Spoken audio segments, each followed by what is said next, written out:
Shelton. Please follow me on Twitter because it's fun. And those are my websites. And I'm going to talk about healing as an act of revolution. I love that the topic of this 140 is health, because I really believe that health and healing is an act of revolution. So trauma is like being pierced with a sword.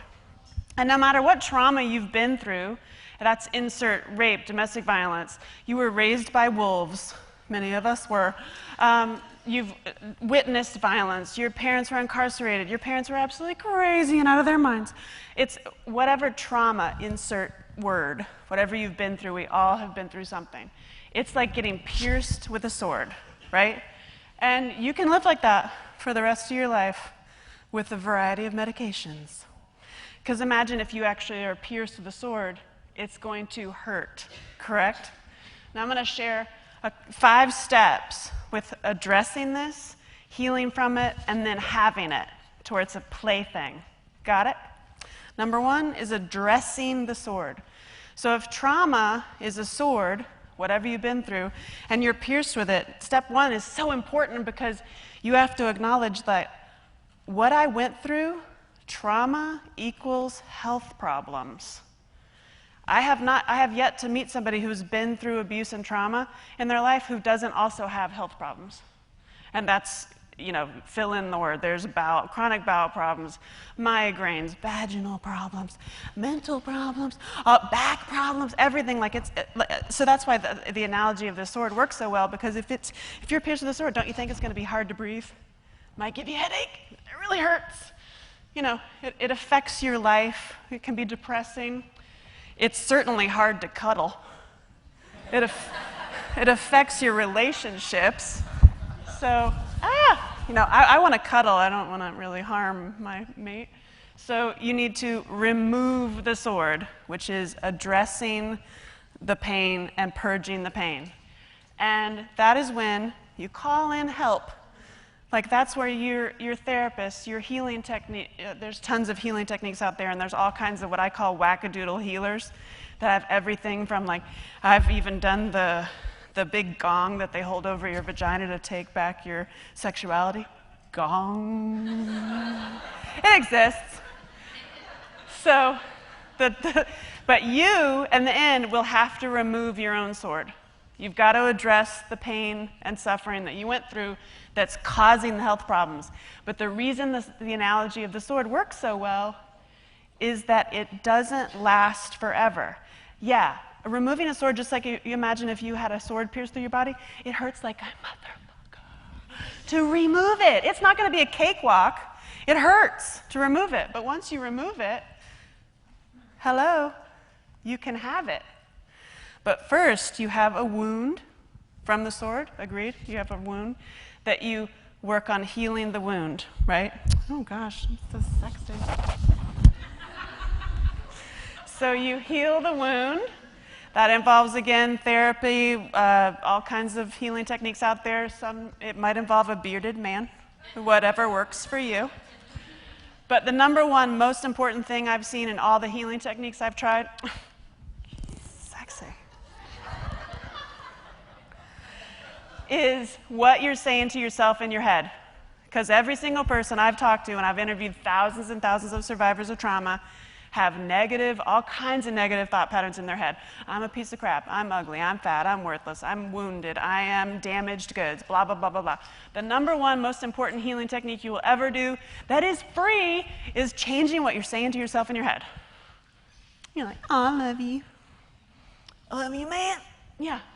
So that's just one healing technique. I have tons. I'm telling you a whole bunch of stuff in 10 minutes. Now, when you have addressed the sword, removed the sword, the pain, you purged the pain, healed the wound, then you can use it. Now, what the hell does that mean? Number 1, by using it, you see that the trauma and abuse that you went through that's causing the health problems is not you. It's not the sum total of you. It's something separate. It's like the sword. That's why it's such a great analogy. It's separate from you. And the most powerful thing you can do with using your sword is when all this old negative stuff comes back, you can't move forward, you can't live a happy, healthy life, you can't have a healthy sex life after being raped. It's something people don't want to talk about. No, gong. that you can use the sword to cut away those negative thought patterns. That's one of the many ways you can use your sword. And I have tons of things on my website that will take you through many, many more ways to use the sword. Then my number one favorite step is practicing sword play. Because I don't know about you, I don't want to talk about trauma.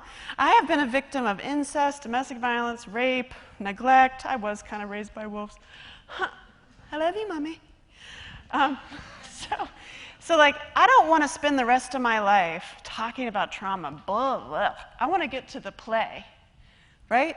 So then for me, it becomes one of the number one most important steps is, what have you stopped yourself from doing in your life because of trauma, because of abuse, because of the health problems that came with it? I know you have a list. We all do. Like, I really wanted to write that book. I wish I could sing. I want to play the guitar. Oh, yeah? Boom! Oh, yeah. Oh, yeah. Oh, yeah. Oh, yeah. So your sword becomes your plaything to reclaim your childhood, to reclaim play in your life. You do not have to work at trauma and recovery for the rest of your frickin' life.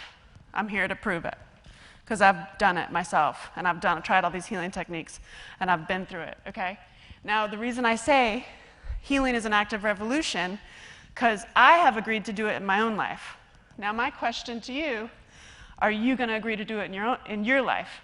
Because if you heal, when you heal, I'm not going to say if, when you heal and move on from all the trauma that's causing all the illnesses and affecting your life in horrible ways, hard to cuddle.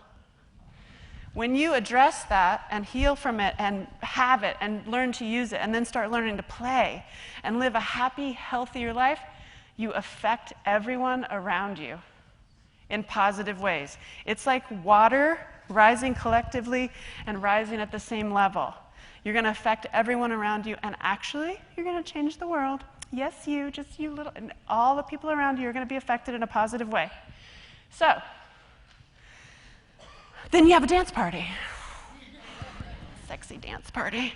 Because I don't want to talk about trauma for the rest of my life. I want to reclaim my life. I'm living a happy, healthy life. I am the proof that you can live happily ever after no matter what you've been through. Because believe me, my life could have taken a totally different turn had I just stayed in the trauma and yuck. So, I have a present for you. If you go to healingsurvivors.com and sign up for that, this is a whole workbook and a whole program that I developed for service providers and survivors. For survivors, there's a whole section.